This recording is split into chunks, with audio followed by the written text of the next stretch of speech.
শ্রমিকদাকে হিমাদ্রিদা যেভাবে আপনি বললেন যে শ্রমিকদা এমন একটি মানুষ যার পরিধি এবং যার পরিচিতি বাংলা তথা ভারত এবং সারা পৃথিবীতে ছড়িয়ে আছে, বাঙালিদের মনের মণিকোঠায়, এবং যারা বাংলা বোঝে না তারাও জানে। শ্রমিকদাকে নিয়ে আমাদের গর্বের শেষ নেই। শ্রমিকদা এমন একটি মানুষ যার বাগ্মিতা, যারা আমরা বিজেপি বা সংঘের আদর্শে বিশ্বাস করি, যেন আমাদের সবার কথা ওনার মুখ দিয়ে আমরা শুনি।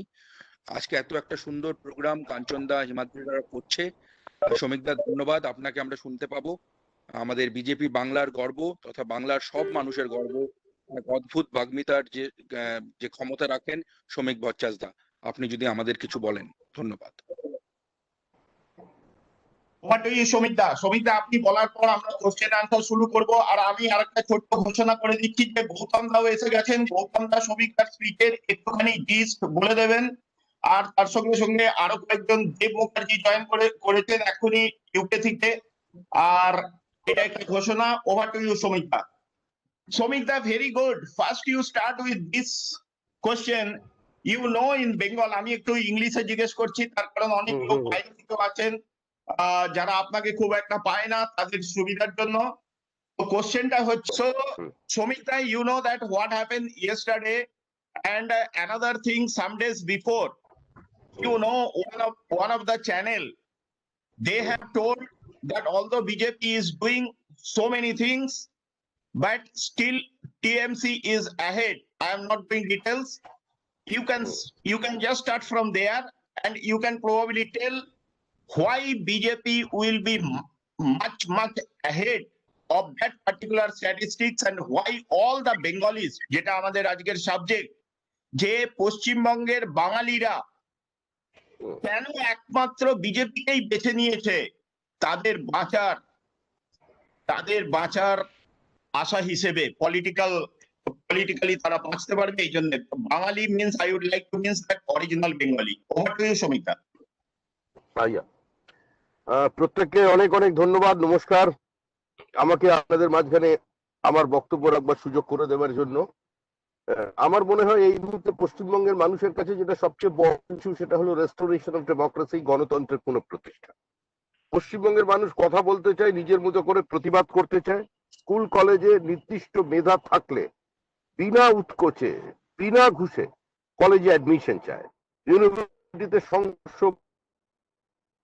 চায়। পশ্চিমবঙ্গের মানুষ বিভিন্ন ইন্ডাস্ট্রির ক্ষেত্রে একটা লেভেল প্লেইং ফিল্ড চায়।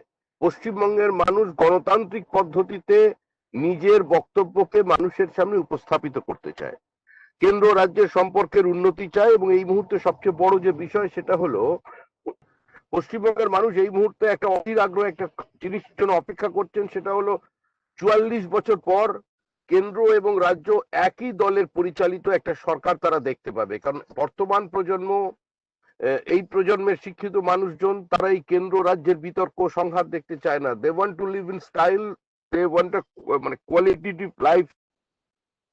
তো তাদের কাছে আজকে এই প্রতিনিয়ত সংঘাত, কেন্দ্রের বিমাতৃসুলভ আচরণ, স্টেপ মাদারলি অ্যাটিটিউড, এই শব্দগুলোর সঙ্গে তারা আর কোনো উৎসাহ পাচ্ছেন না, বা এই শব্দ থেকে তারা নতুন কোনো কিছু পাচ্ছেন না। তাই এই মুহূর্তে আমি আবার বলছি, পশ্চিমবঙ্গের যেটা সবচেয়ে বড় সমস্যা, যে গণতান্ত্রিক পরিবেশ ফিরিয়ে আনতে হবে। পশ্চিমবঙ্গ যে ইনভেস্টমেন্ট ফ্রেন্ডলি স্টেট, এই বার্তাটা দেশ এবং দেশের বাইরে পাঠাতে হবে। পশ্চিমবঙ্গে আমাদের এনাফ স্কোপ আছে, আমাদের হিউম্যান রিসোর্সেস আছে, আমাদের একটা টোপোগ্রাফিক্যাল অ্যাডভান্টেজ আছে, তার সঙ্গে সঙ্গে আমাদের এখানে মেধা আছে, এখানে বিনিয়োগের জন্য টাকা আছে।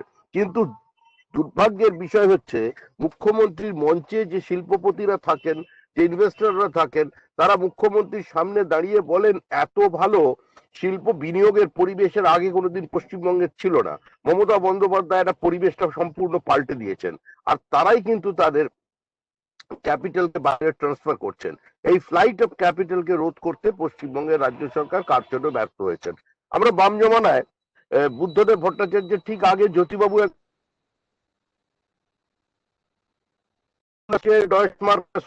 পশ্চিমবঙ্গে বিদেশি মুদ্রা না এলে, বিদেশি বিনিয়োগ না এলে আমাদের এখানে উন্নয়নের কোনো সম্ভাবনা নেই, শিল্পায়নের কোনো সুযোগ নেই, কর্মসংস্থান নতুন ভাবে বাড়ানো যাবে না। বুদ্ধদেব ভট্টাচার্য তার অল্প সময়, মানে শেষ টেনিয়রে, তিনি চেষ্টা করেছিলেন এখানে একটা শিল্পের পরিবেশ তৈরি করতে। ফাঁসে আটকে থাকা একটা অবস্থা থেকে তিনি সমগ্র ব্যবস্থাটাকে পাল্টাতে চেয়েছিলেন। তিনি একটা সিঙ্গেল উইন্ডো সিস্টেমের জন্য চেষ্টা করেছিলেন। তার পার্টির অনেক বাধ্যবাধকতা সত্ত্বেও সিপিআইএম এর অনেক কঠোর নীতি শৃঙ্খলা মধ্যেও তিনি চেষ্টা করেছিলেন। আমরা দেখেছিলাম পশ্চিমবঙ্গে কিছু বিনিয়োগ আসছে এবং সবচেয়ে মজার ব্যাপার, যেদিন বুদ্ধদেব ভট্টাচার্য ক্ষমতা থেকে চলে যান সেই বছরে ইনভেস্টমেন্ট ছিল 15 কোটি টাকা। তার ঠিক পরের বছরে, মানে যেদিন মমতা বন্দ্যোপাধ্যায় ক্ষমতায় এলেন 2011 সালে, অর্থবর্ষ সেখানে ইনভেস্টমেন্ট এসে দাঁড়ালো 18 কোটি টাকায়। এটাই হচ্ছে সবচেয়ে বড় মানে একটা এই অবস্থাটা কে তৈরি করলেন? এই অবস্থা তৃণমূল কংগ্রেস। তারা একটা ভুল বার্তা দিল বিভিন্ন জায়গায় যে তারা এসইজেড মানে না। যারা এসইজেড একটা দুটো যেটা ছিল পরে আসার কথা ছিল, তারা একটা লেভেল প্লেইং ফিল্ড চাইলো। কিন্তু এই সরকার কেন এসইজেড এর বিরোধী সরকার সেটা মানুষের সামনে জানালো না। দেখুন, সিঙ্গুরের আন্দোলনের মধ্যে দিয়ে আমরা কি পেয়েছি? সিঙ্গুরের আন্দোলনে হয়তো কৃষক জমি ফেরত পেয়েছে, কিন্তু জমি ফসল ফেরত পায়নি। সিঙ্গুরে একটা শ্মশানের স্তব্ধতা বিরাজ করছে, যেটা ইন্টারন্যাশনাল অটোমোবাইল হাব হতে পারত, যেটা হাওড়া সেফিল্ড অফ ইন্ডিয়া একসময় বলা হতো। সেখানকার ছোট ছোট শিল্পগুলো আবার নতুন করে পুনরুজ্জীবিত হতে পারত। হাওড়া হুগলির এই শিল্পায়ন, ছোট ছোট কর্মসংস্থানের সুযোগ, বেকারের চাকরির সুবিধা এবং সার্বিকভাবে একটা ইন্ডাস্ট্রি তৈরি হলে তার পাশে পরোক্ষ কিছু কর্মসংস্থান তৈরি হতো। এই সরকার সেই সম্ভাবনাটাকে শেষ করে দিল। আমরা কেন পশ্চিমবঙ্গে আজকে আরেকটি বড় বিষয় আছে যে দেখুন, এখানে দারিদ্র আছে, এখানে অনাহার আছে, সেটা ইরাডিকেট করতে সরকার পারেনি। এই সরকার সর্বতভাবে একটা হেজিমনি এস্টাবলিশ করে দিয়েছে। One hegemony replaced by another hegemony. CPIM এর জমানায় তাদের দলের মধ্যে শিক্ষিত মানুষজন ছিলেন।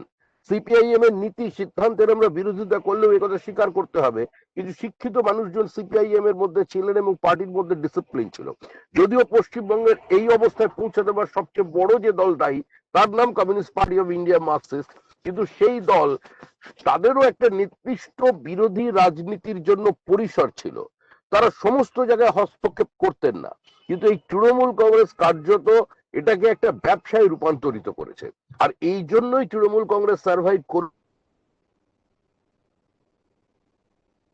আইডিওলজি ছাড়া, কোন রোড ম্যাপ ছাড়া, নির্দিষ্ট কর্মসূচি ছাড়া সার্ভাইভ করতে পারে না।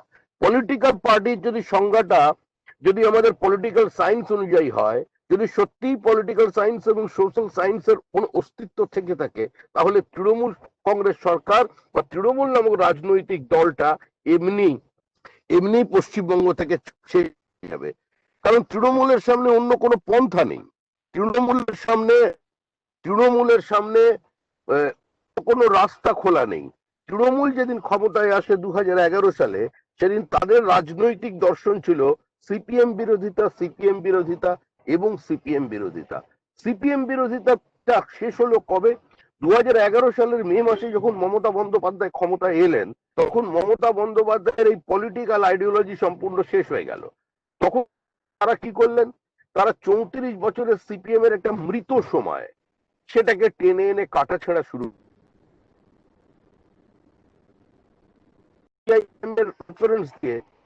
তাদের অ্যাচিভমেন্ট কি বোঝাতে ছিলেন? দুর্ভাগ্যের বিষয় যে সরকার যেদিন ক্ষমতায় আসে, ঋণের পরিমাণ ছিল 1,94,000 কোটি টাকা, আজকে 4.5 লাখ ক্রোড়। এবং যারা বিভিন্ন প্রজেকশনে দেখা যাচ্ছে, বিভিন্ন ইকোনমিস্টদের কথায়, যে আজকে যখন এই সরকারটা চলে যাবে, তখন এই সরকারটা মাথার উপরে 5 লক্ষ কোটি টাকা ঋণ ভার নিয়ে চলে যাবে। অর্থনীতিবিদদের কাছে বিভিন্ন ধরনের পরিসংখ্যান আছে। এই চিট ফান্ড স্ক্যামের পর কেউ বলছেন বাজার থেকে লিকুইড মানি 72,000 টাকা উঠে কোটি টাকা চলে গেছে, কেউ বলছেন 35,000 কোটি টাকা চলে গেছে। এক একজন এক এক ধরনের পরিসংখ্যান দিচ্ছেন। মানি ফ্লো যেটা ছিল, সেটা কয়েক বছরের জন্য চিট ফান্ডের কারণে এবং এই চিট ফান্ডের ভরাডুবির পর একটা তৈরি হলো এই পুরো মানি মার্কেটে। তার জন্য এর অগ্রগতিটা একটা বড় মাপের ধাক্কা খেলো। মানি মার্কেট নয়, ইন মিডিয়াতে নতুন নতুন কিছু মিডিয়া তৈরি হয়ে গেল, যেখানে সাবস্ট্যান্ডার্ড কিছু লোকজন তারা ঢুকে পড়লো। প্রত্যেকেই প্রায় সাংবাদিক তৈরি হয়ে গেল। এতে যারা প্রকৃত সাংবাদিক শিক্ষিত যারা ছিলেন, তারা চরম অর্থনৈতিক বিপর্যয়ের সামনে চলে গেলেন। আজকে আবার নতুন করে পশ্চিমবঙ্গে ধরনের সমস্যায় এই সরকার আমাদের নিয়ে গেছে। দেখুন, এখানে শুধুমাত্র যে কোনো বিরোধী রাজনৈতিক দল যদি সরকারের সমালোচনা করে সে আক্রান্ত হবে এরকম নয়। ভারতবর্ষের মধ্যে সবচেয়ে ইনটলারেন্ট গভর্নমেন্ট যদি কোনো হতে পারে সেটা হচ্ছে এই বর্তমানের তৃণমূল কংগ্রেস গভর্নমেন্ট। আর এই গভর্নমেন্ট কোন গত 10 বছরে নিজেদের পশ্চিমবঙ্গ রাজ্য সরকার বানাতে পারেনি, এটা তৃণমূলের রাজ্য সরকার হিসেবেই থেকে গেছে।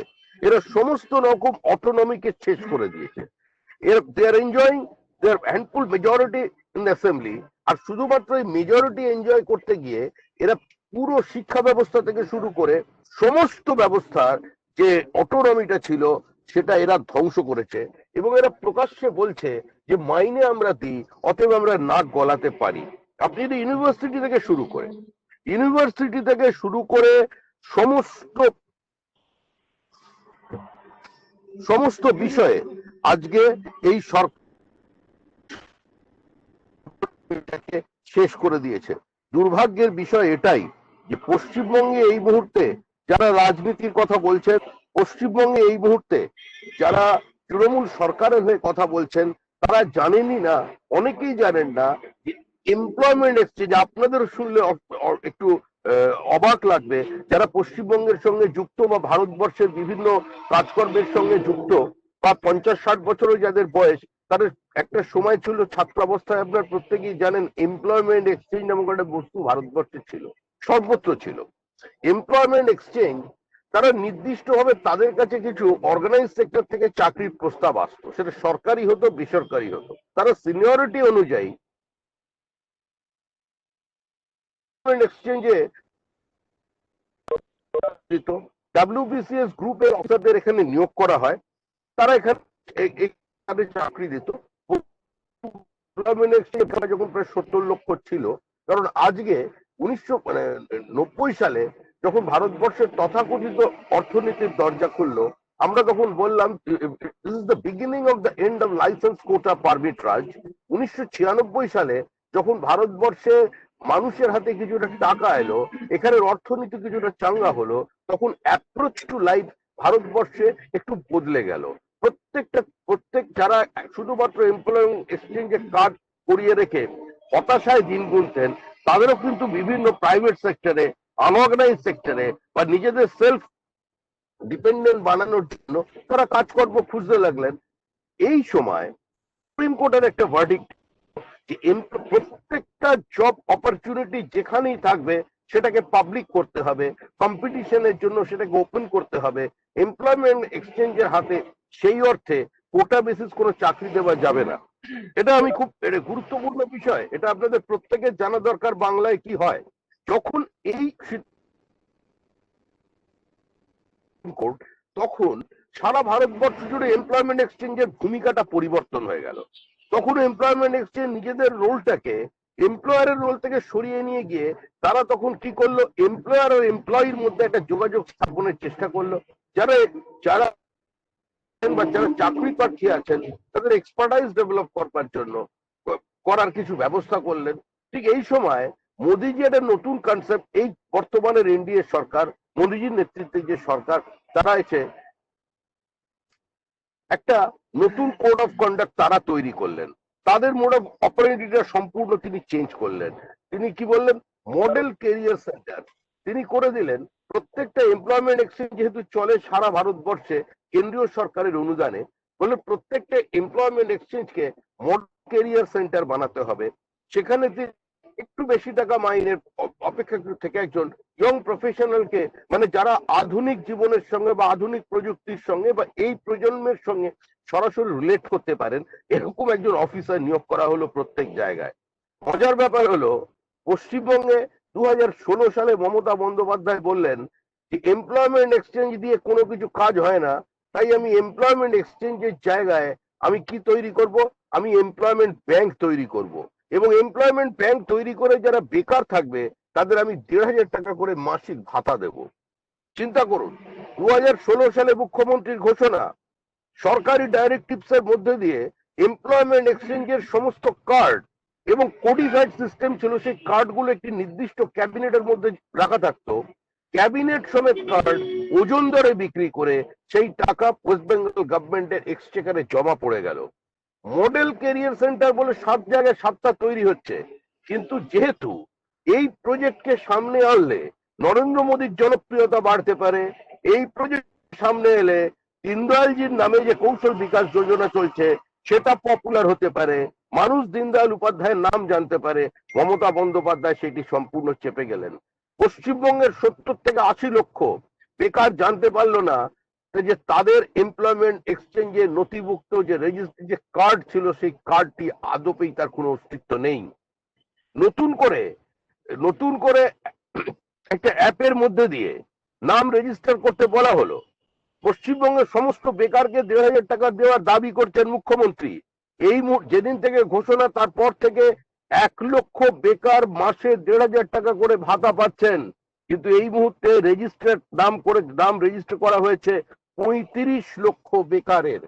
একটা প্রফেশনালদের একটা এমপ্লয়মেন্ট এক্সচেঞ্জে আলাদা প্যানেল ছিল, তার মধ্যে ডক্টর, ইঞ্জিনিয়ার, কিছু MBA তারা তাদের নাম নথিভুক্ত করেছিলেন,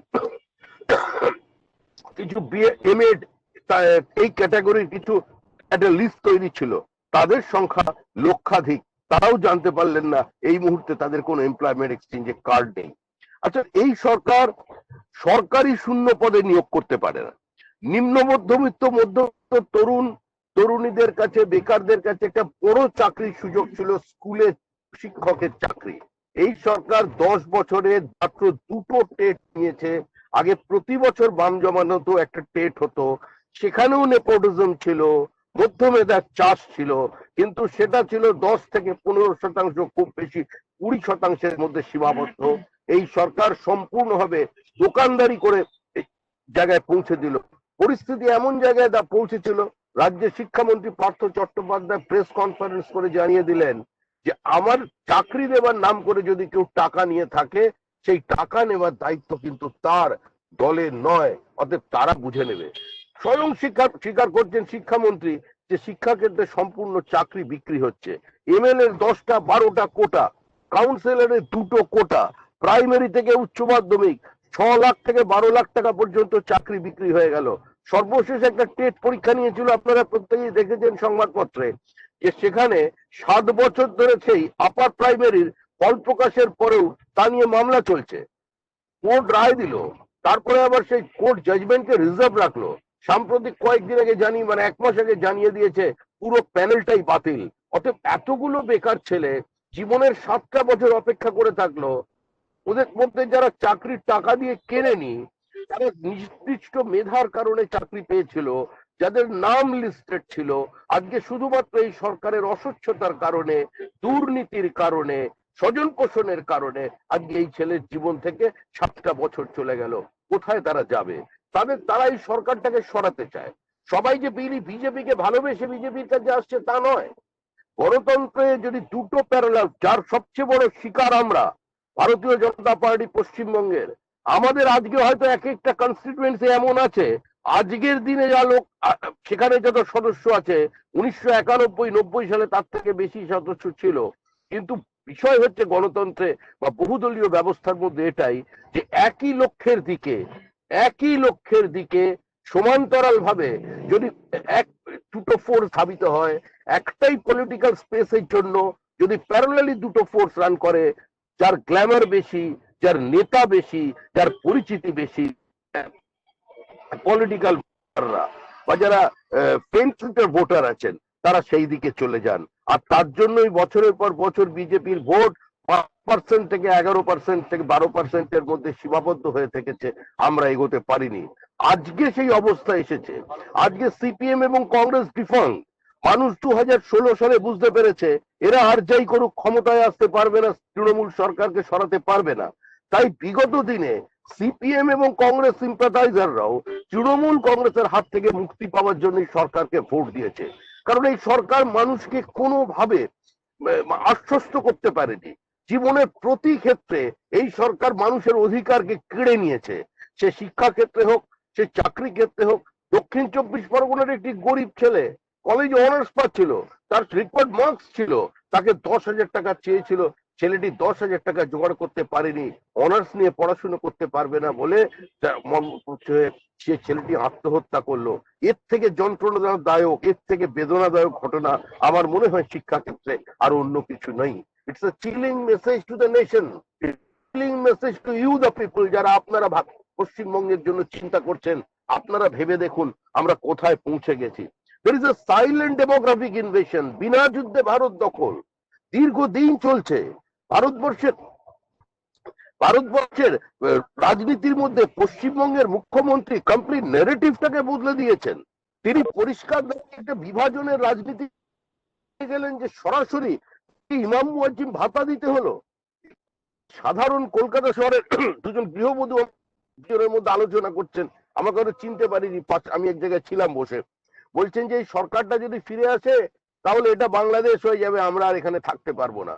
শিক্ষিত মধ্যবিত্ত দুজন মহিলা নিজেদের মধ্যে আলোচনা করছেন এবং আলোচনা শুনে বুঝলাম তারা কেউ বিজেপি পরিবারের সদস্য নন। এইটা হচ্ছে কমন পারসেপশন। কারণ যেভাবে পশ্চিমবঙ্গের ডেমোগ্রাফিক চেঞ্জ ধারাবাহিক ভাবে গত 25 বছর হয়ে গেছে, আমরা একমাত্র ফোর্স যারা দীর্ঘদিন বলেছি যে এখানে একটা বিনা যুদ্ধে ভারত দখলের চক্রান্ত চলেছে। এই যে অনুপ্রবেশ করে সমস্ত সীমান্তে জায়গাগুলো পাল্টে গেছে। প্রায় 2,500 কিলোমিটারের মতো আমাদের Indo Bangladesh border. The border is porous, imaginary and full of water bodies. এই সীমানা শুধুমাত্র কোন একটা অর্গানাইজেশন দ্বারা এই সমস্ত কিছু বন্ধ করা যায় না। যদি মনে করেন শুধু বিএসএফ বন্ধ করবে, ভুল করছেন। বিএসএফ এর যে সংখ্যা সেটা হচ্ছে কিলোমিটারে 1 জন প্রতি জওয়ান আছে। সর্বত্র যেখানে তারের ফেন্সিং দেওয়া সম্ভব নয়, যেখানে ইমাজিনারি বর্ডার, নদী আছে, বিভিন্ন জায়গায় ওয়াটার বডিজ আছে, সেখানে এভাবে ফেন্সিং দেওয়া যায় না। পশ্চিমবঙ্গের যে ডেমোগ্রাফি, পশ্চিমবঙ্গের যে ইন্দো বাংলাদেশ, পশ্চিমবঙ্গের যে ইন্দো বাংলাদেশ বর্ডার আর গুজরাটে ইন্দো পাকিস্তান বর্ডার, এই দুটো এক নয়। তার মাঝখানে একটা নোম্যান্স ল্যান্ডের মতো আছে, সেখানে একটা লেভেল প্লেইং ফিল্ড আছে, একটা নিজেদের অপারেট করবার জন্য অপারেটিং ফিল্ড আছে। কিন্তু আজকে বাংলাদেশে সাইকেলের বেল দিলে আপনি ভারতবর্ষে দাঁড়িয়ে মানে পশ্চিমবঙ্গে দাঁড়িয়ে শুনতে পাবেন। এখানে যদি পুলিশ, এখানের সাধারণ মানুষ, এখানের সীমান্তের মানুষ, এখানে বিভিন্ন ক্লাব, বিভিন্ন NGO and all political parties এরা যদি কনসেনসাস না ডেভেলপ করতে পারে, তাহলে এই যে মিনাস, এই অভিশাপ, আমাদের দেশ বিভাগের যে অভিশাপ, আর তার ফলস্বরূপ যে আমাদের এখানে যে জনসংখ্যার বৃদ্ধি হচ্ছে, জমির ওপর মানুষের চাপ দিন দিন বাড়ছে। শুধু ডেমোগ্রাফি বদলাচ্ছে না, আমাদের এখানে খাদ্যের উপরে একটা বিরাট চাপ তৈরি হচ্ছে। একে বাংলাদেশের এসেছিলেন, আগে চোরাপথে আসতেন, তারপরে তারা পদ্ধতি চেঞ্জ করলো, ওয়ার্ক পারমিট নিয়ে এলো, ওয়ার্ক পারমিট নিয়ে এসে নীল আকাশে তারা হারিয়ে গেল। তারা কোথায় চলে গেল কেউ তাদের খোঁজ খবর রাখে না।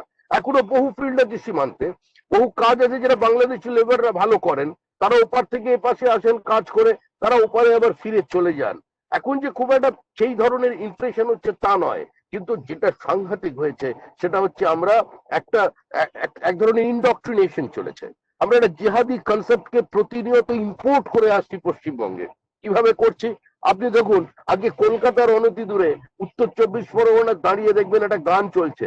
আমি আমার ব্যক্তিগত অভিজ্ঞতা থেকে বলছি, আমি বসিরহাটের বিধায়ক ছিলাম 17 মাস।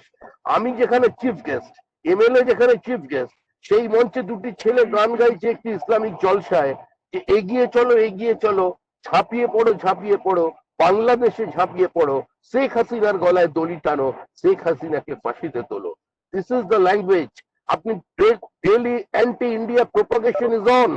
ভারত বিরোধী বক্তব্য, সর্বগ্রাসী বক্তব্য, যে ভাষা বাংলার ভাষা নয়, যে ভাষা বিভাজনের ভাষা, যে ভাষা বহুত্ববাদের ভাষা নয়। কারণ যারা এই প্লুরালিজমের কথা বলেন, যারা বহুত্ববাদের কথা বলেন, যারা বিভিন্ন সময় যত মত তত পথের কথা বলেন, যারা বিভিন্ন সময় ওই রুশো ভোল্টায়ার মন্তেস্কুর কথা বলেন, উদ্ধৃতি দেন, তাদের বোঝা উচিত এইগুলোর যদি আমরা আচার আচরণের মধ্যে নিয়ে আসতে চাই, তাহলে তার জন্য একটা লেভেল প্লেইং ফিল্ড দরকার, তার জন্য একটা নির্দিষ্ট ভূখণ্ড দরকার। ভূখণ্ডের জন্যই আজকে পশ্চিমবঙ্গে এমন একটা সরকার দরকার যারা ইনফিল্ট্রেশনকে বন্ধ করতে পারবে, যারা মানুষকে নতুন করে গণতন্ত্রের স্বাদ ফেরাতে পারবে এবং শান্তিপূর্ণ করতে পারবে, যাদের অ্যাপ্রোচ টু ডেমোক্রেসি একটার সঙ্গে আজকে যে পলিটিক্যাল ফোর্স পশ্চিমবঙ্গে আছে তাদের মধ্যে থেকে একটা পার্থক্য থাকবে, যেখানে নির্ভয়ে মানুষ ভোট দিতে পারবে, যেখানে মানুষ নির্ভয়ে সমালোচনা করতে পারবে, স্কুল কলেজে ডাইরেক্ট অনলাইন তাদের তাদের নাম অ্যাডমিশন পেতে পারবে। আজকে আপনারা জানেন, আজকে 3-4 জন ফিল্ম স্টারের নামে একটা বড় স্টোরি ছিল। তারা কি করছিল, তারা দেখেন যে এদের নামে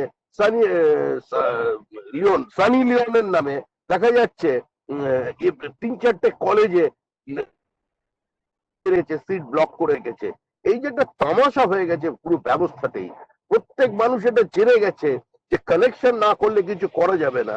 সমাজ বিরোধীরা মনে করছে এই সরকারটা তাদের সরকার, এবং এই সরকারের তো নির্দিষ্ট কোনো রোড ম্যাপ নেই। এই সরকার বলছে আমি জমি অধিগ্রহণ করব না, আবার এই সরকারই বলছে আমি শিল্পায়ন করে দেবো। এই সরকার 10 বছরে 1 ইঞ্চি জমি অধিগ্রহণ করেনি, আবার এই সরকারই বলছে যে যারা কৃষকের জমি নেব না, আবার এই সরকারই একই সঙ্গে বলছে যে আমাদের ল্যান্ড ব্যাংক আছে, প্রয়োজনে আমরা ল্যান্ড ব্যাংক দেব। যারা পশ্চিমবঙ্গে বিনিয়োগ করতে আসবে কোথায় বিনিয়োগ করবে? বক্তৃতা দেওয়া অনেক সোজা, ভাষণ দেওয়া অনেক সোজা, স্বপ্ন দেখানো অনেক সোজা। যারা বলছেন আমরা স্বপ্নের সওদাগর যারা আছেন, তারা একবার দয়া করে বলবেন, যদি কোনো শিল্পপতিকে যদি বলা হয় যে তুমি ইনভেস্ট করো বাঁকুড়ায়, তুমি ইনভেস্ট করো পুরুলিয়ায়, আজকে যদি কোনো এফডিআই এখানে কেন আসবে? টোটাল এফডিআই যা আছে আমাদের দেশে, যে ইনভেস্টমেন্ট আছে তার 1% আছে পশ্চিমবঙ্গে। বাঁকুড়া পুরুলিয়া কোনো আরবান ইনফ্রাস্ট্রাকচার আছে? সেখানে কোনো নাইট ক্লাব আছে? আসবে তারা তো এই প্রজন্মের, তারা জীবনটাকে উপভোগ করতে যায় তাদের মতো করে। তারা তো আর তিনও ভুঞ্জিতার কোনো ভাষণ শুনবে না। তারা তো দাঁড়িয়ে কোনো বহুত্ববাদের কথা বিভিন্ন সময়, কবে স্টালিন আর ট্রটস্কির মধ্যে কি বিতর্ক ছিল, দে আর নট ইন্টারেস্টেড। তারা ভোট চায়, একটা এমন সরকার, they want to they have to have a good government, মানে এটাই হচ্ছে তাদের একমাত্র চাহিদা। তো সেজন্য আমাদের যে জায়গাটা করতে হবে, আগে এই সরকারটাকে সরাতে হবে। দেখুন, আমরা বক্তৃতা বলি গণতন্ত্রের শেষ কথা বলে মানুষ, কিন্তু এই ভীত সন্ত্রস্ত মানুষ, ইন্টিমিডেটেড মানুষ, এরা ভোটের জায়গায় নির্ভয় তাদের পৌঁছে দেবার জন্য আপনাদের সকলকে এগিয়ে আসতে হবে। পশ্চিমবঙ্গের মানুষকে এখন দরকার আশ্বাস দেওয়া, তাদের বিশ্বাস জোগানো। মানুষকে বিশ্বাস জোগাতে পেরেছিলেন 2011 সালে মমতা বন্দ্যোপাধ্যায়, যে CPM can be defeated, they are certainly to be defeated and they are going to be defeated. এই বিশ্বাস কিন্তু মমতা বন্দ্যোপাধ্যায় মানুষের মনের মধ্যে দেখাতে পেরেছিলেন, কিন্তু she betrayed the confidence of the people which was reposed on her by the people of West Bengal. সেটা ভিন্ন চ্যাপ্টার। আমাদেরও আপনাদেরও সংঘবদ্ধভাবে মানুষকে বোঝাতে হবে যে পরিবর্তন করুন। পরিবর্তন করলে রাতারাতি সবকিছু বদলে দেওয়া যাবে না, কিন্তু একটা বার্তা যাবে যে একটা একটা সর্বভারতীয় দল, তাদের ডিসিপ্লিন আছে, তাদের মনিটরিং আছে, they are always keeping a strong vigil on the state politics and state leader, state workers. তাদের এই একটা অবস্থান আছে, সেখান থেকে এই দলটা একটা পরিবর্তন করতে পারে। আজকে তো একটা প্যারাডিয়াম শিফট হয়েছে। নতুন করে সারা পৃথিবীতে যদি বিজেপিকে দেখতে পারে, নতুন করে সারা পৃথিবীর মানুষ যদি, মাফ করবেন, বিজেপি দেশকে দেখতে পারে, নরেন্দ্র মোদীকে সারা পৃথিবীর মানুষ জনপ্রিয় রাজনৈতিক ব্যক্তিত্ব হিসেবে ঠিক করতে পারে, তাহলে ভারতবর্ষের মানুষ একটা নতুন বাংলাকে কেন চিনবে না? শুধু সোনার বাংলা, জীবনানন্দের রূপসী বাংলা বললে চলবে না। বাংলা সোনার করা অত্যন্ত কঠিন। বাংলার জমি total 84% of the cultivated land is owned by the small farmers. The land is ছোট ছোট জায়গায় ভাগ হয়ে আছে, এখানে কোনো কোঅপারেটিভ মুভমেন্ট হয়নি। সিপিএম বর্গ অপারেশন করেছে, মানুষকে মালিক বানিয়েছে, মানুষের মধ্যে আত্মসম্মান ফিরিয়েছিল সেই অপারেশনের মধ্যে দিয়ে, অনেক ধ্বংস, অনেক সংঘাত, অনেক রক্তপাতের মধ্যে দিয়ে। কিন্তু পরবর্তী স্টেপ যে কোঅপারেটিভ মুভমেন্ট, সেই কোঅপারেটিভ মুভমেন্ট তারা তৈরি করতে পারেনি। পশ্চিমবঙ্গের কৃষকরা সারা ভারতের মধ্যে সবচেয়ে বেশি দুর্দশায় আছে। আপনারা এটা প্রমাণ করুন, প্রচার করুন যে পশ্চিমবঙ্গে এই মুহূর্তে ধানের এমএসপি হচ্ছে 1868 টাকা, 1868, এবং কৃষকরা ধান বিক্রি করছে 1000 থেকে 1100 টাকায়।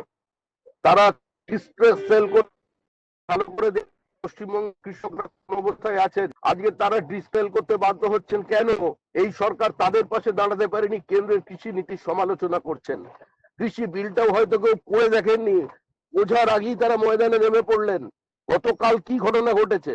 গতকাল যে ঘটনা ঘটেছে সেটা মুখ্যমন্ত্রীর তার আগে নিজস্ব সেট করা এজেন্ডা ছিল। তবে গতকাল আমিও করেছি, হয়তো আমার বক্তব্য পার্টির কয়েকজনের ভালো লাগেনি। যেভাবে জয় শ্রীরাম স্লোগান দেওয়া হয়েছে মুখ্যমন্ত্রীর সামনে, কয়েকজন বাইরের লোকজন যারা দিয়েছে, সেটাও কিন্তু পদ্ধতি নয়। We should behave like a responsible opposition. We should behave and we should keep in our mind that we are government in waiting. পশ্চিমবঙ্গের মানুষ আমাদের দেখছে, কাছ থেকে দেখতে চায়।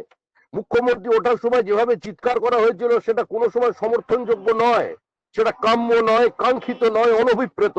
কিন্তু রাজ্যের মুখ্যমন্ত্রী নেতাজি সুভাষচন্দ্র বসুর জন্মদিন, এই প্রথম ভারতবর্ষের কোন প্রধানমন্ত্রী এত বর্ণচ্ছটার মধ্যে দিয়ে, এত আলোর বন্যার মধ্যে দিয়ে তার 125তম জন্মদিনে উপস্থিত হলেন সারা দেশকে বার্তা দিতে। সেই মঞ্চ থেকে মুখ্যমন্ত্রী নেমে যাবেন, ইজ ইট ডিজায়ারেবল? মুখ্যমন্ত্রীর কাছে তো তুচ্ছ ঘটনা। আরে আমরা তো রাজনীতি করি, মাঠে দাঁড়িয়ে বক্তৃতা করলে পাশ থেকে তো মাতালো চারটে গালিগালাজ করে চলে যায়, ঢিল ছুঁড়ে চলে যায়। আমরা কি বক্তব্য শেষ করে দিই? প্রধানমন্ত্রী তো দরকার হলে মমতা বন্দ্যোপাধ্যায়ের এই আচরণকে নির্বাচনের আগে তিনি সমালোচনা করতে পারতেন, রাজনৈতিক বক্তব্য দিয়ে রাখতে পারতেন, কিন্তু তার দীর্ঘ বক্তৃতার মধ্যে তিনি এই ঘটনার প্রসঙ্গ টানেননি। তিনি তার মতো করে নেতাজিকে ব্যাখ্যা করেছেন, সারা ভারতবর্ষের মানুষের কাছে নেতাজি সম্পর্কে বার্তা দিয়েছেন। আসলে মমতা বন্দ্যোপাধ্যায় জয় শ্রীরাম শব্দের সম্পর্কে তার যে একটা আপত্তি আছে, তীব্র ঘৃণা আছে, অস্বস্তি আছে, ক্রোধ আছে, তিনি বারবার এটা মানুষের সামনে জনসমক্ষে বোঝাতে চান এবং এটা সাকসেসফুলি ডিড ইট। প্রধানমন্ত্রীর মঞ্চ থেকে জয় শ্রীরামের প্রতিবাদে কোনো বক্তব্য না রেখে যাবার মধ্যে দিয়ে তিনি আমাদের রাজ্যের কিছু শতাংশ মানুষের কাছে একটি সেকশন অফ পিপলের কাছে তিনি একটা মেসেজ পাঠালেন। তিনি জানিয়ে দিলেন, he send that message of Jai Shriram hostility. Jai শ্রীরামের মানে কি? Shri stands for, Shri means prosperity, Ram stands for values, সমৃদ্ধি আর মূল্যবোধ, সমৃদ্ধি আর মূল্যবোধের জয় হোক, এই তো জয় শ্রীরাম। কিন্তু আজকে জয় শ্রীরাম পশ্চিমবঙ্গে প্রতিবাদের ভাষা। কেউ শ্রদ্ধায় দিচ্ছেন, কেউ ভালোবেসে দিচ্ছেন, কেউ প্রতিবাদ করে দিচ্ছেন। তার কারণ মুখ্যমন্ত্রী জয় শ্রীরামকে গালিগালাজ বলেছিলেন। মুখ্যমন্ত্রীর বিরুদ্ধে আজকে জনরোষ আছে, সংগঠিত জনরোষ। তারা তাকে সরাতে চায়, এই তোষণের রাজনীতির বিরুদ্ধে আওয়াজ তুলতে চায়, তাই তারা স্বতঃস্ফূর্ত ভাবে জয় শ্রীরাম বলছে। আর সেই জয় শ্রীরামকে কেন্দ্র করে মুখ্যমন্ত্রী তার মাইনরিটি ভোট ব্যাংকে কনসলিডেট করতে চাইছেন। আজকে যে জেহাদি কার্যকলাপ বাড়ছে, শুধু 4টে বোম ফাটলে খুব একটা বেশি কিছু এসে যায় না 10 কোটি মানুষের মধ্যে, কিন্তু মানুষের মনের মধ্যে যদি বোম তৈরি হয়ে যায়, মানুষের মনের মধ্যে যদি অ্যান্টি ইন্ডিয়ান কনসেপ্ট তৈরি হয়ে যায়, মানুষের মনের মধ্যে যদি বহুত্ববাদের বিরোধ করবই এটা তৈরি হয়ে যায়, তাহলে কিন্তু একটা বিপজ্জনক দিন আমাদের জন্য আবার অপেক্ষা করছে। বাঙালি কোথায় যাবে? কেন বিজেপির কাছে আসবে না? বাঙালি কোথায় যাবে? দণ্ডকারণ্যের জায়গা নেই, মধ্যপ্রদেশের বেতুলে জায়গা নেই, পিলভিটে জায়গা নেই। বাঙালিকে যেতে হবে অন্য কোনো জায়গায়, অন্য কোনো পথে, আর না হলে নিজের ধর্ম পরিবর্তন করতে হবে। টিভিতে দাঁড়িয়ে একজন প্রকাশ্যে বলছেন যে আমার খাদ্যাভাস অধিকার আমাকে দিতে হবে। আমি ষষ্ঠীর দিনে লুচি খাই, আমি দুর্গাপুজোয়, আপনারা দেখেছেন এবিপি আনন্দের সেই প্রোগ্রাম যেখানে আমাদের দিলীপ ঘোষ উপস্থিত ছিলেন, সেখানে একজন গায়ক দাঁড়িয়ে বলছেন, আমি নবমীর দিনে পাঁঠাটা না খেয়ে যদি ষষ্ঠীর দিনে খেয়ে নিয়ে নবমীর দিনে যদি বিফ খাই, কেন আমার এই অধিকারে কেউ হস্তক্ষেপ করবে? কেউ অধিকারে হস্তক্ষেপ করবে না।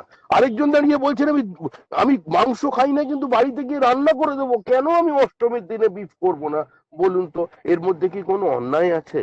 আসলে যারা এগুলো বলছেন সেই প্রজন্মকে আগের প্রজন্ম শিখিয়ে যায়নি যে ওই শুধুমাত্র এই খাদ্যাভ্যাসটা ওপার বাংলায় মেনে নিলেই তাদের আর কষ্ট করে এদিকে আসতে হতো না। ওই খাদ্যাভ্যাস ওই অষ্টমীর দিনে গরুর মাংস খাওয়াটাই রপ্ত করে ফেললেই তাদের ভিটে মাটি ছেড়ে চলে আসতে হতো না। তারা এখানে বলছেন, কেউ ত্রিশূলের ওপরে কন্ডম পরিয়ে কবিতা লিখছেন, কেউ শিবলিঙ্গে কন্ডম পরিয়ে দিচ্ছেন। এর নাম প্রগতিশীলতা নয়, এর বিরুদ্ধে মানুষ আজকে রুখে দাঁড়াচ্ছে। সরস্বতী যৌনকর্মী বললে এর বিরুদ্ধে মানুষ রুখে দাঁড়াচ্ছে। এই পরিবর্তনটুকু অন্তত পশ্চিমবঙ্গে এসেছে। আজকে মানুষ এ নিয়ে আলোচনা করছেন, আজকে মেনি চর্চা করছেন। নেতাজি সুভাষচন্দ্র বসু বাঙালি ছিলেন। নেতাজি সুভাষচন্দ্র বসু যেদিন গান্ধী প্রার্থীর বিরুদ্ধে জয়ী হন, সেদিন বাংলার কংগ্রেসীরা নেতাজিকে ভোট দেননি। এন ব্লক ভোট দিয়েছিল বিহার, এন ব্লক ভোট দিয়েছিল মহারাষ্ট্র, ভোট দিয়েছিল পাঞ্জাব, ভোট দিয়েছিল উত্তরপ্রদেশের একাংশ। নেতাজি সুভাষচন্দ্র বসুকে কমিটি ফর্ম করতে, ওয়ার্কিং কমিটি ফর্ম করতে দেওয়া হয়নি। তিনি বাধ্য হয়ে কংগ্রেস থেকে একভাবে বলতে গেলে তাকে বিতাড়িত করে দেওয়া হয়েছিল, ফরওয়ার্ড ব্লক তৈরি করেছিলেন। নেতাজি একদিন সাভারকারের সবচেয়ে চরম বিরোধী ছিলেন। আবার দক্ষিণ পূর্ব এশিয়ায় বক্তৃতা করে তিনি বলেছিলেন, যদি সাভারকার না থাকতেন আমি নেতাজি সুভাষচন্দ্র বসু নেতাজি হতে পারতাম না। আসলে আমাদের ইতিহাস বিকৃত, শুধু মিডাইভাল পিরিয়ডের ইতিহাস নয়, শুধুমাত্র আমাদের সেই মোগল আক্রমণ বা ইসলামিক অ্যাগ্রেশনের ইতিহাসটাই বিকৃত করা হয়নি। বিকৃত হয়েছে ইতিহাস সর্বত্র, বিকৃত হয়েছে ইতিহাস সর্বস্তরে। সে আধুনিক ভারতবর্ষের কংগ্রেসের ইতিহাস হোক আর কংগ্রেসের অতীত ইতিহাস হোক। সাভারকারের সবচেয়ে বড় বিরোধী ছিলেন নেতাজি সুভাষচন্দ্র বসু। আবার দক্ষিণ পূর্ব এশিয়ায় গিয়েছে সাভারকারের সম্পর্কে তিনি বক্তব্য রেখেছিলেন। বিপ্লবী রাসবিহারী বোসের কথা আজকে কেউ জানে না, নাম মানুষ ভুলে গেছে। ভুল করে অনেক বড় বড় নেতাও বলছেন আজাদ হিন্দ ফৌজের প্রতি নাকি নেতাজি সুভাষচন্দ্র বসুর যে অসামান্য তার যে তার জীবনের প্রত্যেকটা উজ্জ্বল অধ্যায়, তার যে উপস্থিতি এবং একটা সেনাবাহিনী তৈরি করে তার যোগ্য উত্তরসূরি সুভাষ বোসের হাতে দিয়ে দিয়েছেন, এই কথা কিন্তু আজকে এই প্রজন্ম জানে না। সুভাষ বোসকে কারা পাঠ্যপুস্তকের বাইরে রেখেছে, কারা সুভাষ বোসকে কলুষিত করেছে, কারা সুভাষ বোস পরিবারের 2-3 জন সদস্যকে নিয়ে সুভাষ বোসের চরিত্র হনন করেছে, সুভাষ বোসের সম্পর্কে বিভিন্ন ভুল তথ্য মানুষের কাছে প্রচার করেছে, কারা পরিবারের 3 জন লোককে দিয়ে বারবার বলাতে চেয়েছে যে তাইহুকু বিমান দুর্ঘটনায় সুভাষচন্দ্র বোস মারা গেছেন। আজকে কংগ্রেসের কোনো অধিকার নেই তার সম্পর্কে শ্রদ্ধা জানানোর কোনো নৈতিক রাজনৈতিক অধিকার নেই তৃণমূল কংগ্রেসের। কারণ তারা শুধু তৃণমূল নয়, তৃণমূল কংগ্রেসের লিগাসি তারা বহন করছে। সুতরাং তাদের ছেড়েও আমাদের এগিয়ে আসতে হবে। আজকে বাংলার মানুষ সর্বত পশ্চিমবঙ্গকে পশ্চিমবঙ্গ রাখতে, বাংলাদেশের মতো আবার কিছু এদিক ওদিক না করে ফেলতে বিজেপি ছাড়া তাদের অন্য কোনো পথ খোলা নেই। বাংলার মানুষ তৃণমূলকে হাঁটাতে চায়, যে কোনো মূল্যে সরাতে চায়, ভালো বেশে হোক না বেশে হোক। তারা চায় একটা শক্তি, সেই যে শক্তি তৃণমূলকে হারিয়ে দেবে, তৃণমূলকে সরিয়ে দেবে। মানুষের আকাঙ্ক্ষা যে সারদা নারদা চিটফান্ডের প্রকৃত তথ্য আসবে, দরিদ্র মানুষ যাদের জীবনের 35,000 কোটি টাকা লুট হয়ে গেছে, আজকে সেই টাকা তারা ফেরত পাবে, তাদের ঘর বাড়ি ফেরত পাবে, এটা মানুষের মনের মধ্যে আশা আছে এবং এখনো তারা বিশ্বাস করে। এত দেরি হওয়ার পরেও সেটা পারেন একমাত্র নরেন্দ্র মোদী। তাই নরেন্দ্র মোদীর নেতৃত্বে একটা সরকার, মানে সেই সরকারের তো মুখ্যমন্ত্রী নরেন্দ্র মোদী হবেন না, কিন্তু সেই দলের হবেন, এইটা তাদের বিশ্বাস আছে এবং সেই বিশ্বাসের জন্যই আজকে এখানে একটা পরিবর্তন হবে। পরিবর্তন অবশ্যম্ভাবী। তৃণমূল কংগ্রেস শুধুমাত্র তাদের সাংবিধানিক আয়ুটুকু পার করছে, তৃণমূল চলে যাবে। আমাদের 137 জন কর্মী খুন হয়েছেন, হাজার হাজার মামলা আমাদের বিরুদ্ধে, বহু মানুষ ঘরছাড়া, বহু মানুষ মিথ্যা মামলায় জেল খাটছে। কিন্তু এত আক্রমণের পরেও আমরা বলছি যে গণতান্ত্রিক পরিসরের মধ্যে দিয়ে আমরা তৃণমূলকে সরাতে সমর্থ থাকবো। আপনাদের সকলের কাছে আমরা আহ্বান করছি যে তৃণমূলকে আমরা শহীদ হতে দেব না। তৃণমূল 356 ধারার কথা যারা বলছেন তার কোনো প্রয়োজন নেই। বাংলার মানুষ প্রস্তুত, যদি অবাধ শান্তিপূর্ণ নির্বাচনের পরিবেশ তৈরি করে দিতে পারে নির্বাচন কমিশন, বাংলার মানুষ তৃণমূল সরকার থেকে তারা নিজেরাই মুক্ত হয়ে যাবে। আপনাদের কাছে আহ্বান করছি, আপনারা সমর্থবান ব্যক্তি, অন্তত মা লক্ষ্মীর কৃপা বর্ষণ আপনাদের উপরে আছে, একটু কষ্ট করে চলে আসুন। আর নিজের পরিবারের কাছে, নিজের প্রিয়জনদের কাছে, আপনার গ্রামে, আপনার শহরে, আপনার চেনা স্কুল কলেজের বন্ধু বান্ধবের, আপনার আত্মীয় স্বজনের কাছে এসে থাকুন, স্পর্শ নিন। পশ্চিমবঙ্গের রাজনৈতিক উত্তাপকে একটু দেহ দিয়ে মন দিয়ে ছুঁয়ে যান। আমাদের সহযোগিতা করবেন, সমর্থন করবেন, অর্থ সাহায্য করবেন, আরো যা যা সাহায্য আছে সাহায্য করবেন নতুন বাংলার পুনর্নির্মাণে। যে সোনার বাংলা হোক, একটা নতুন বাংলা তৈরি করবার জন্য, বাংলার আর্থসামাজিক অবস্থায় পরিবর্তন আনবার জন্য, বাংলাকে ইনভেস্টমেন্ট ফ্রেন্ডলি স্টেট বানানোর জন্য, বিনিয়োগের লক্ষ্য বানানোর জন্য আপনাদের প্রযুক্তির প্রয়োজন, আপনাদের মেধার প্রয়োজন, আপনাদের অর্থের প্রয়োজন, আপনাদের দেহের প্রয়োজন এবং সর্বোপরি আপনাদের মনের প্রয়োজন। ধন্যবাদ, শুভরাত্রি। ওয়ান্ডারফুল শ্রমিক দা, আপনার জন্য কিছু আমাদের মিডিয়া হাউস থেকে কিছু ব্যক্তি অপেক্ষা করছেন। তারা যে পশ্চিমবঙ্গের তাই নয়, তারা বাইরের স্টেট থেকেও আছেন। কিছু কোশ্চেন আপনাকে আনসার দিতে হবে। তো তারা তাদের জন্য আমরা গৌতম দাকে, তারা যাতে কোশ্চেনটাকে তাদের আপনার স্পিচটা ভালো করে বুঝতে পারে, তো আমি গৌতম দাকে, ডক্টর গৌতম সেন লন্ডন থেকে জয়েন করেছেন, ওনাকে আমি রিকোয়েস্ট করব যে শ্রমিক দার স্পিচের সিনপসিসটা দিয়ে দিতে। আর শ্রমিক দা, জাস্ট আপনাকে একটু ওয়েট করতে হবে। Over to you Gautam the.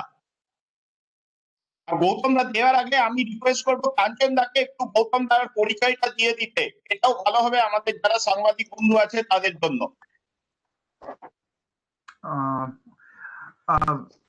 First of all, Samikda, it was a great revelation. Certain things that you spoke, I was not even aware of it. So thank you so much for this motivating reveal speech. Now about Dr. Gautam Sen. Dr. Gautam Sen has been a professor at the London School of Economics for many years. And I want to just make it brief. Most of us know him, just in case some of you don't. He has been, he has set up centers for economics and international political science at London School of Economics, and he has headed some of these projects. And I don't want to get into the details, but more importantly, he has been an advisor to our late Prime Minister Sri Atal Bihari Vajpayee ji personally and also officially during his time, and also briefly to our current government, Modi ji's government. And most importantly, sitting in London day in and day out, he is worried about West Bengal, and he is ready to give everything during his this part of his life to do anything for West Bengal, including coming there and being in Kolkata. So that is Gautam Da, a great economist and great thinker and great writer. Gautam Da, please.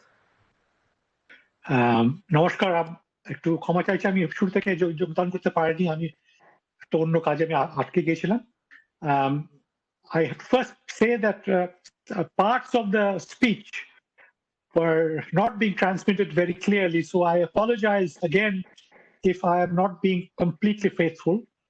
But I must say that from what I have heard, it touches on all the key issues in a very comprehensive and lucid way.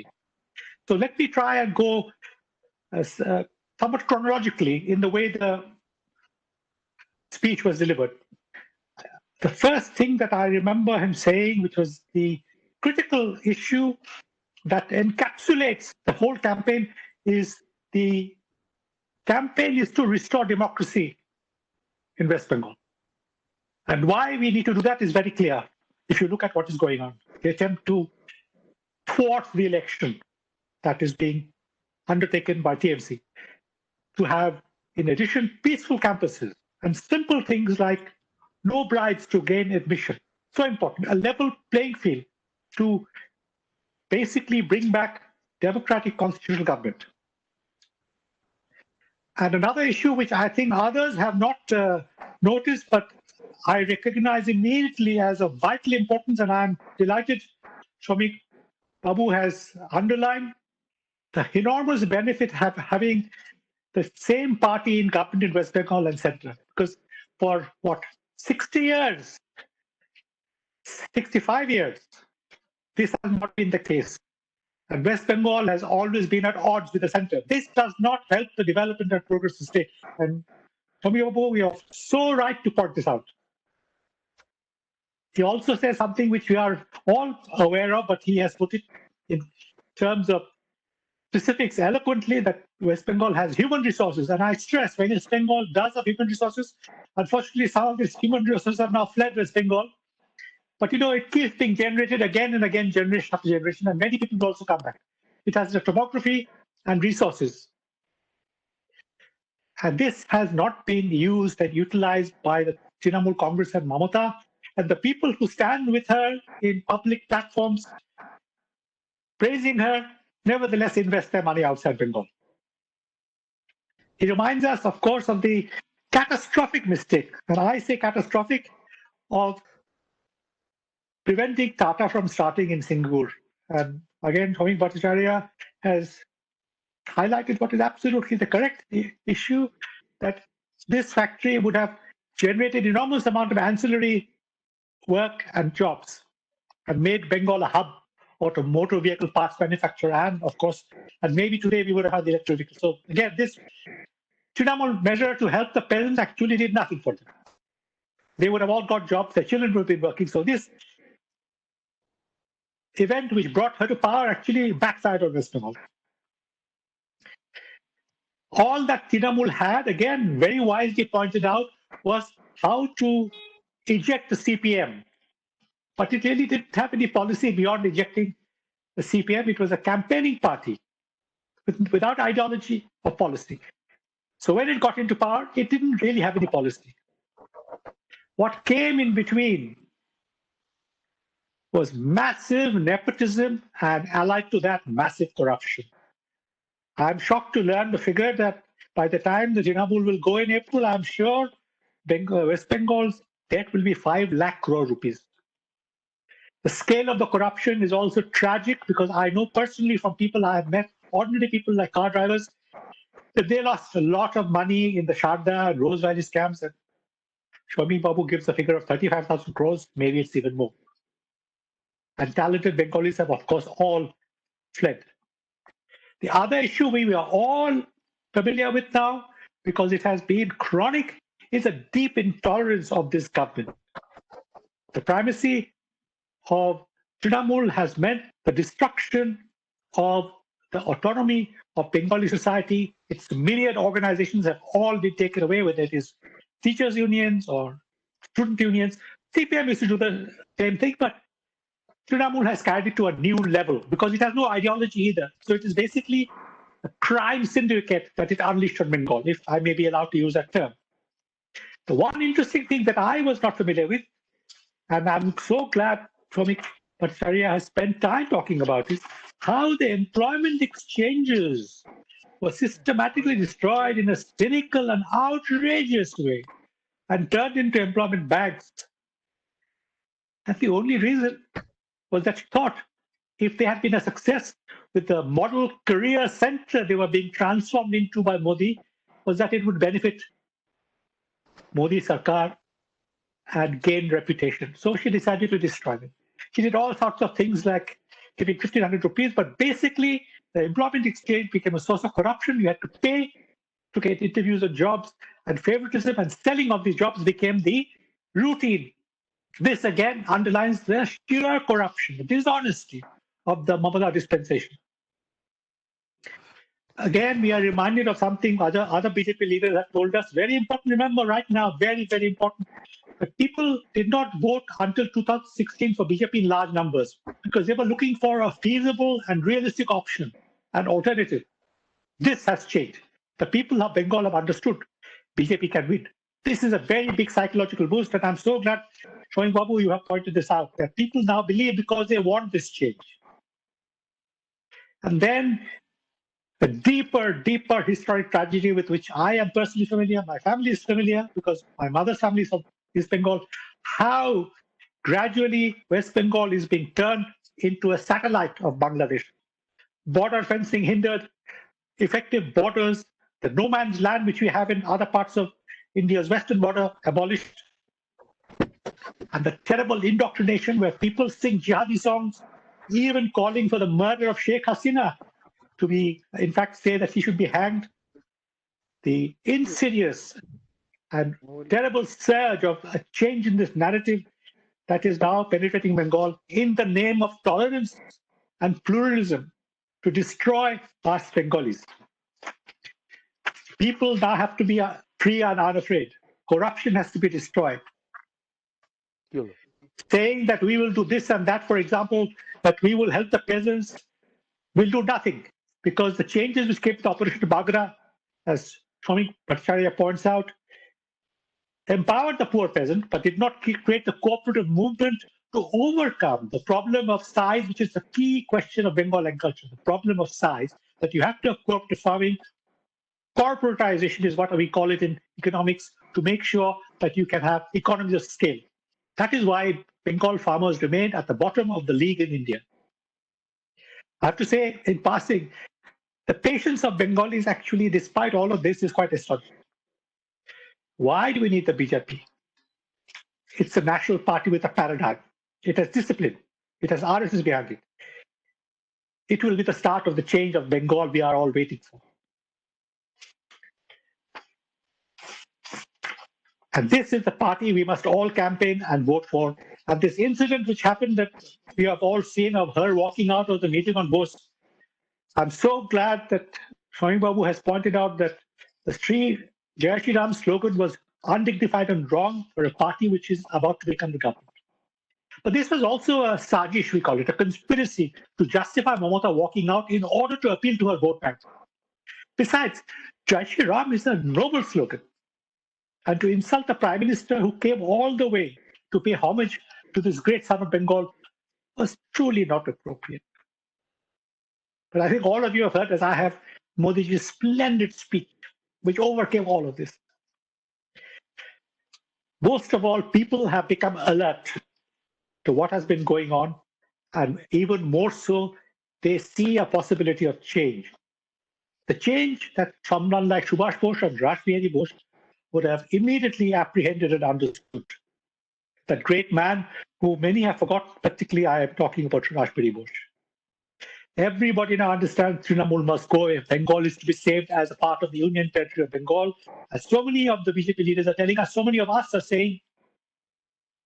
So he concludes with a ringing clarion call of an appeal to all of us to campaign, to talk to our families, to make sure BJP emerges victorious. And that is indeed what we shall all do. And I am hopeful, having heard Mr. Bhattacharya, that he will play a preeminent role in the new Bengal, which is waiting to be born under the leadership of BJP and, of course, the guidance of Sri Narendra Modi, one of our greatest leaders in the last 400-500 years. Thank you very much. कि हिमाद्री जी, मैं सोचता हूं कि शायद मुझे इसका जवाब मिलेगा। सवाल ये है कि जिस तरीके से देखें, लेफ्ट कम्युनिटीज जो हैं, जो लेफ्ट कम्युनिटी के जो बौद्धिक लोग हैं, यानी कि इंटेलेक्चुअल जो सेल है, उसको उसकी बातों को माना जाता है, उसकी चीजों को रखा जाता है, और वो लोग सरकार से लेकर आम आदमी तक, विश्वविद्यालय से लेकर हर जगह अपनी अपनी प्रेजेंस को शो करते हैं और लेफ्ट को सपोर्ट करते हैं।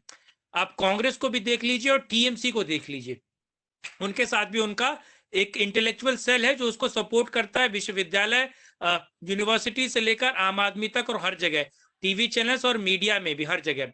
लेकिन बीजेपी, खासतौर से बंगाल बीजेपी का जो एक तरीके से इंटेलेक्चुअल सेल है, वो मुझे दिखता नहीं है। ना मीडिया में दिखता है, ना यूनिवर्सिटीज में दिखता है, ना आम आदमी की तरह दिखता है, जो बीजेपी के आइडियोलॉजी को, या फिर कह सके संघ की आइडियोलॉजी को एक तरीके से प्रमोट कर पाए और वो do and don'ts and factual जो है चीजों को रिप्रेजेंट कर पाए।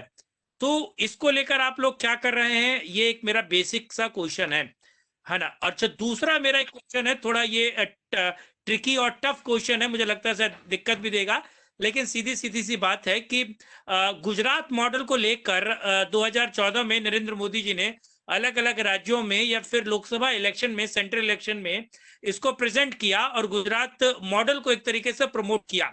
लेकिन 2016-2017 के बाद गुजरात मॉडल जो है वो कहीं सुनने को नहीं मिलता है। तो गुड गवर्नेंस के मौके पर हम ना गुजरात मॉडल की बात करते हैं, ना सेंट्रल के किसी मॉडल की बात करते हैं। तो बंगाल में आम आदमी जो ग्रेजुएट है, जो नौकरी पेशा है, जो थोड़ा बहुत पढ़ा लिखा है, जो अलग अलग सरकारों को और अलग अलग पॉलिटिकल पार्टियों को कॉम्प्राइज, मतलब देखता है कि कौन अच्छा है कौन बुरा है, किसका मॉडल अच्छा है किसका मॉडल बुरा है, किस मॉडल को लेकर पश्चिमी बंगाल के इलेक्शन में जाने वाली है। क्योंकि जो बड़ा, जैसे कि मेरे साथ ये देवतोष जी हैं, मजुमदार साहब, या तमाम जो लोग हैं जो ग्रेजुएट हैं, पढ़े लिखे लोग हैं, लड़के लड़कियां, आदमी 30, 35, 40 साल का, वो एक मॉडल देखता है कि यार ये विकास का मॉडल अच्छा है, डेवलपमेंट का मॉडल अच्छा है, उसको वो फॉलो करता है और वो कहता है कि ये पार्टी बेहतर है और बुरी है। तो क्या बीजेपी के पास पश्चिमी बंगाल के इलेक्शन को लेकर कोई स्टेट का मॉडल है? ये मेरे 2 सवाल थे, मुझे लगता है इसका आंसर मिलेगा मुझे। पहला बात तो ये है, जो आप इंटेलेक्चुअल सेल की बात कर रही है, ये बात तो सही है। जाने माने जो इंटेलेक्चुअल्स है, जिसको समाज में मान्यता है, जरा जाने पहचाने हुए है, तो is known to everybody, there are some left orientations. तो एक तो दूसरा बात हो गया, मीडिया है, West Bengal media is totally biased. मैं most controlled by Trinamool Congress, Didi herself, and acid support or intelligent support to the ruling party. This is the basic problem with. The third, we don't have any that much of mouthpiece journalist जो जिसके लिए हम लोग ये propagate कर सके, ऐसा message दे सके। ये जो हमारा जो कहने का विषय यही है कि ऐसा कोई जाने माने सबका पहचाने हुए चेहरा हम लोगों के पास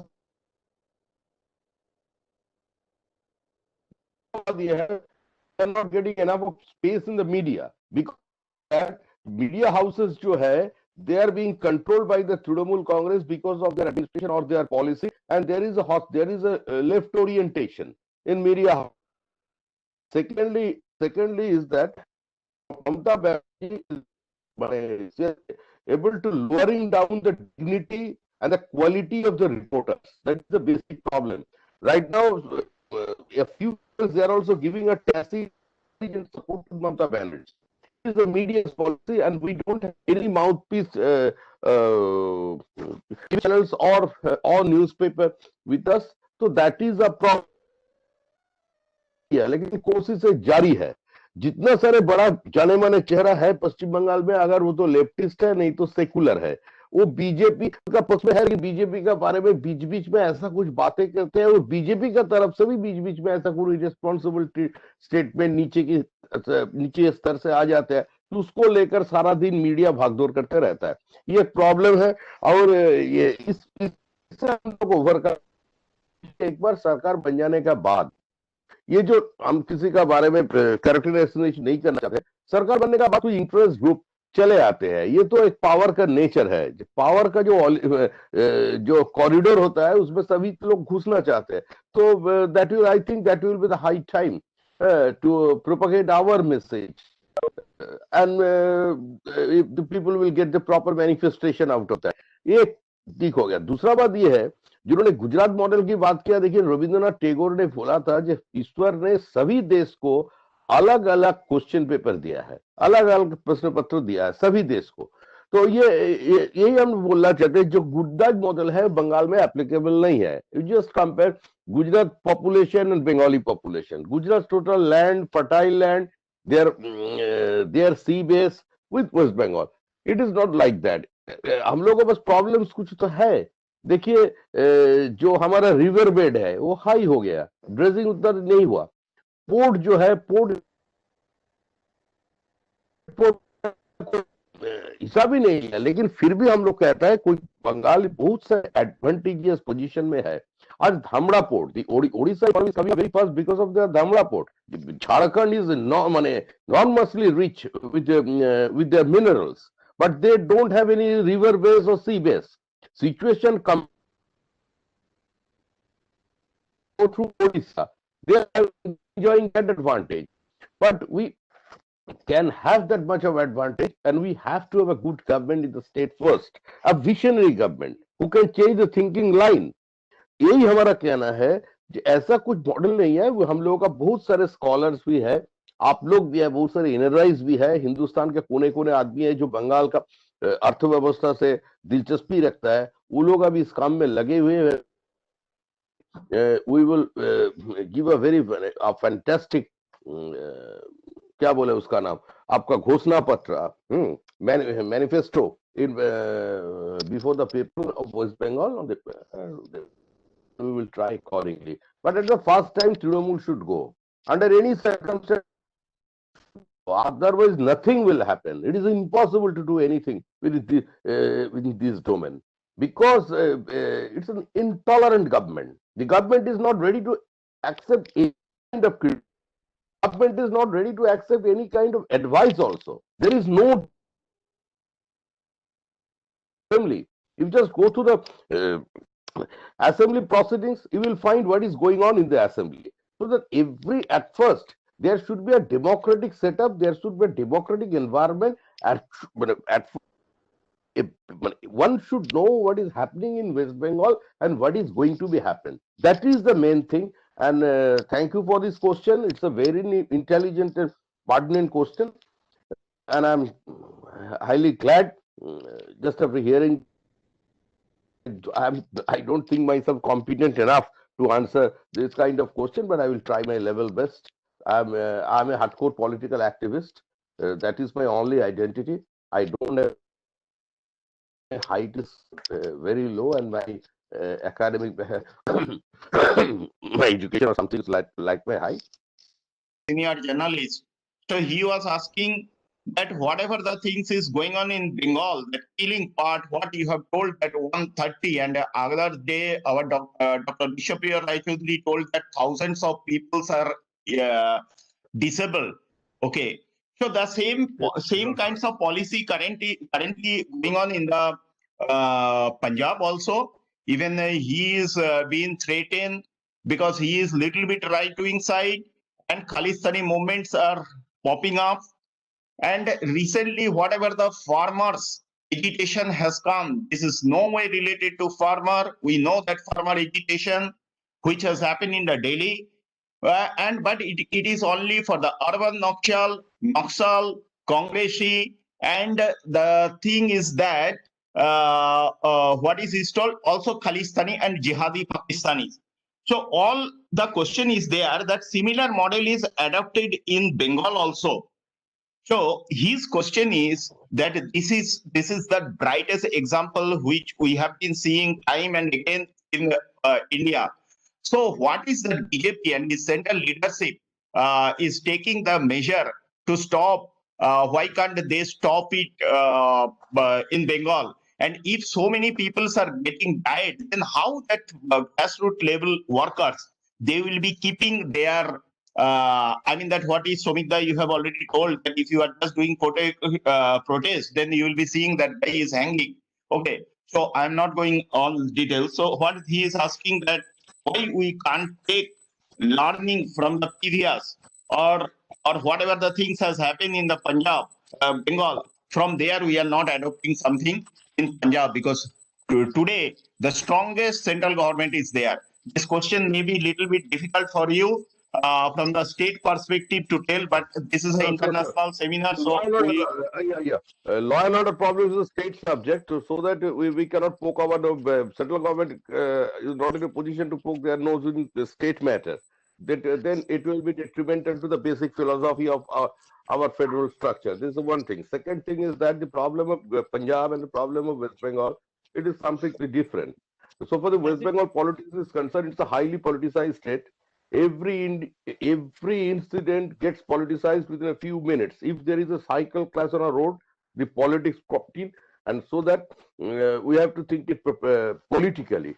In spite of that, in spite of 135 BJP workers have been killed, in spite of the huge number of BJP workers are totally crippled, or something like that. They set fire on the houses, ransacked the houses, the gang rape was there. In spite of that, they have a strong conviction in my mind that they will overcome, they can oust the Trinamool Congress government in the 2021 election.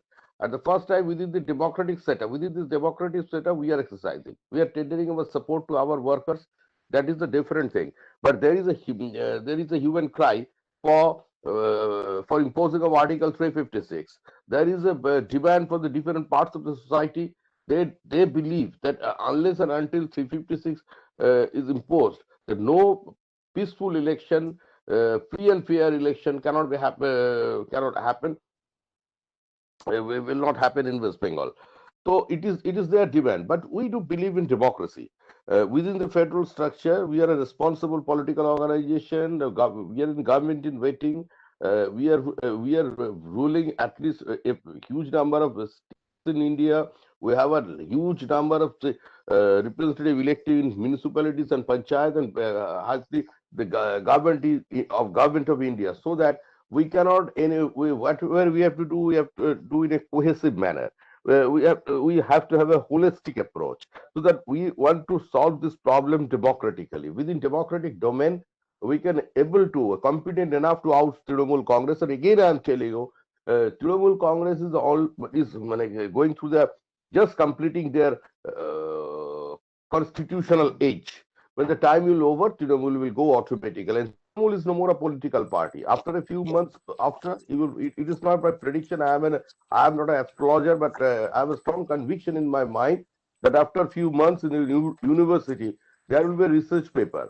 There will be research paper whether Trinamool Congress is a political party or not, because it is detrimental to the basic philosophy of the political party. So, and so far Punjab is concerned, there is problem, a deep-rooted problem. Khalistani movement were there, and the urban Naxalites Congress, they are not getting anything. They are not addressing any issues, because the people actually, there are it is problem. The government cannot solve each and everyone's problem. There is some poverty, there is some hunger, there is some constraints in the different parts of the society. But communist parties are also there. They are not in that position, or their organization is not that much of effective or strong to address these issues, or consolidate this movement. So that is why they are picking all these things through Kishan Rally. And the most unfortunate thing is in West Bengal, where even no farmers are getting any MSP. And there now the CM says that we are doing fine. We will oust this government. We will fight with our tooth and nail against this Kishan bill or something like that. But I am confident enough with the democratic setup. We will oust Trinamool Congress at any cost, and we will form the government, and will get not less than 200 seats. What Modi, Amit Shah committed it before the people of India, that we will get 23 seats in West Bengal. We got 18 because of some organizational lapses, our own problem. That is why we are unable to get it. But this time, this will not happen. We will definitely cross the 200 marks and will form the government. And so far the Congress and CPIM nexus is concerned, once upon a time, they came into the people in 2016. They have betrayed the confidence. After the election, they were separated. They were separated. Even they got married again. The marriage of convenience. So these things are on. The people, they are a tasted force. People have accepted, tasted, and rejected them. So this time they will be marginalized. Their vote share is not more than 5 to 7%. They will not even cross the 7% of vote marks, and that is why. There is, so far the Trinamool Congress is concerned, Trinamool Congress has got no support base right now. They are only depending on the Muslim votes, and to some extent beneficiaries, the syndicate players, operators, the cattle corridor operators, these Khadan operators, all these things. So the workers, the Trinamool Congress right to have, they can perform in a bike rally. They can intimidate the voters. They can set fire on anyone's houses. They can murder anyone. Not this much, but they are not in a position to appear before the people with a folded hand and producing their own manifesto, performing their Duare Sarkar program. That is a farce one. Because Trinamool Congress is changing the names of all central projects, so everyone knows their stand also. I think it's a matter of time. Trinamool Congress will be ousted. छोटा सा सवाल है, क्योंकि देखिए मैंने भी और मतलब मैंने और मेरे एक दोस्त की कंपनी है, उन्होंने टीएमसी के लिए सर्वे किया, ग्राउंड रियलिटी सर्वे, और हमने बीजेपी के लिए और तमाम पार्टीज के लिए सर्वे हम लोग करते रहते हैं।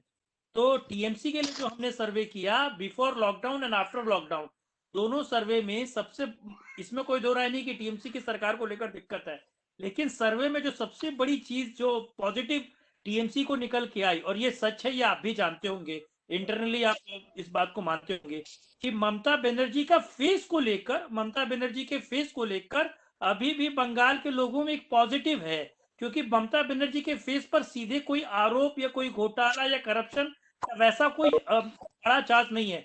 टीएमसी के नेता और मंत्रियों पर ऐसी सारी चीजें हैं, क्योंकि वो सर्वे बिल्कुल क्लियर था, वो टीएमसी के लिए भी था और अलग अलग जगह हमने उस सर्वे को दिया। फेस को लेकर तोड़ क्या है बीजेपी के पास? ममता के फेस को डाउन करने ट्राई टू अंडरस्टैंड। देखिए वो हमारा हमारा स्ट्रेटेजी है। One thing is that Mamata wants to be the candidate of 294 seats. He is posing himself herself as a candidate of 294 seats. A few weeks back, she delivered that I am the observer of 294 seats. Look at me. तो पिछले 2016 साल का जो चुनाव था उसमें ममता जी बोले थे अगर पहले हमारा पास जानकारी होता तो हम इन लोगों को टिकट नहीं देखते, तो आप हमको वोट दीजिए। तो जनता उनको वोट दिया, रिजल्ट वही का वही रहेगा। तो राइट नाउ 1-2 महीने में आप देख सकेगा जो ममता जी का ये इमेज नहीं रहेगा। नाउ भतीजा के लेकर वो परेशान है। जितना लोग तृणमूल कांग्रेस से छूट कर आए हैं उसका निशाना उसका भतीजा है।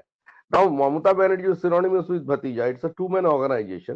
तो दैट इज वाई एवरीवन, पहले वाला वो दिन नहीं था। पहले एक जमाना था जो ममता को लोग साफ सुथरा मानते थे, आज वो नहीं है। सिर्फ चप्पल पहनने से घूमना लोगों को आज बंगाल में कहना है। देखिए मेरा बात नहीं है, ये मेरा बात नहीं है। मैं तो जीवन में किसी को डायरेक्टली अटैक और बिलो द बेल्ट अटैक किया ही नहीं, मेरा स्टाइल है। हम तो, ये मेरा बात नहीं है। जनता का भी परसेप्शन ये हो गया और जनता ये बोल रहा है ये उसका सिर्फ हवाई चोटी और एक तो ये पहनने से, एक तो सस्ती का साड़ी पहने घूमने से ही वो ऑनेस्ट हो गया नहीं है। तो भतीजा इतना पैसा बना लिया, उसका भाई लोग इतना पैसा बना लिया, उसका घर का सामने इतना बड़ा रास्ता, पूरा सब मकान खरीद लिया। पहले ये चर्चा में नहीं था, आज से 5-6 साल पहले ये सब बात कोई नहीं बोलता था। ड्यूरिंग द चिट फंड फियस्को कोई लोग ममता जी के बारे में ये सब बात नहीं बोलता, लेकिन आज बोल रहे हैं। इशू वो नहीं है, इशू है करप्शन। एक बार चोर अहमद शमी ने एक बात बताया था, corruption is accepted way of life.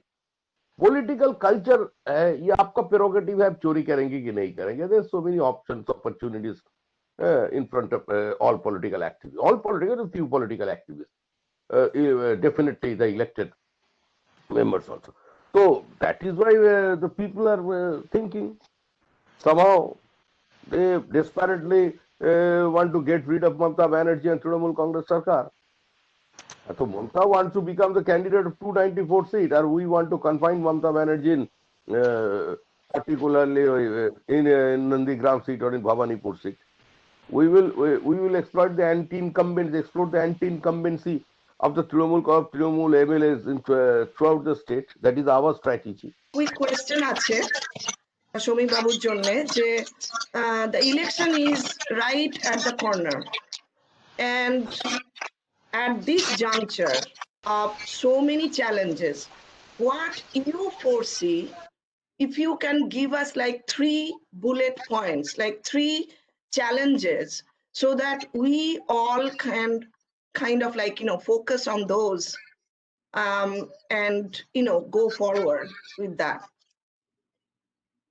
3 challenges. 3 challenges. To understanding goes, there is only one challenge: to sit in the booth from 6:30 a.m. to 6:30 p.m. That is the to the BJP workers. People are ready to apply their franchise in favor of BJP, and the demand of the people of West Bengal to BJP is they want to apply their franchise. They want to vote silently, freely, without any intimidation or just like that. And I think so. Right now, our election commission is competent enough to do that. And third one is we are focusing our organizational grassroots level organization strength to set our all polling agents and make them very tight, just to keep a strong vigil in the booths. That is the only challenge. So far the electoral politics is concerned, we have to win. We have to win under any circumstances, not for us, but for the survival of West Bengal. Otherwise, because the fate of West Bengal is in peril, somehow we have to come out from this situation and we have to do accordingly. We are just focusing on our organization, our booth level organization, nothing more than that. Excellent, Samik-da. Kishoriji and Tanna Mohan, if you could ask any question, if you have. After that, we'll be switching over to other people. This is Chandra here. I can ask a quick question. Namaste, Swamida. I'm Okay. originally from Karnataka, and my mother and our entire family has been part of BJP and RSS there. I'm part of HSS in the US. And during 2019 elections, we organized a volunteer group in San Francisco Bay Area to create some videos of what Modi has changed in terms of national security, in terms of economy. And we published those videos through WhatsApp groups, both in US and also through our families in India, to create awareness of what is the difference between Manmohan Singh's 10 years and Modi ji's 5 years. It gained some traction, and also we called about 3,000 people in India from here. When I actually try to talk to some of the Bengalis, they have come from left to right, but they're not very committed. And like, if I ask them, can you make some calls during elections? They're not committing themselves.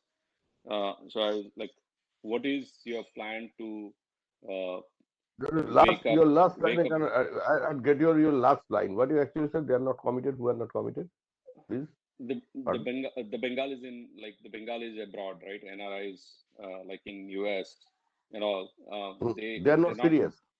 Yeah, they're not very serious.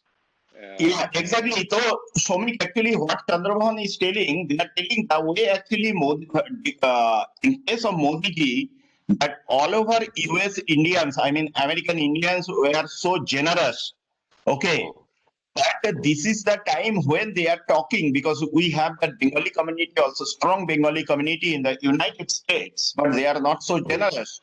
And those they are talking and all, but end of the day, really they're doing anything such that Bengal BJP gets support. Rajiv, thank you. And why this is like this, and what is that?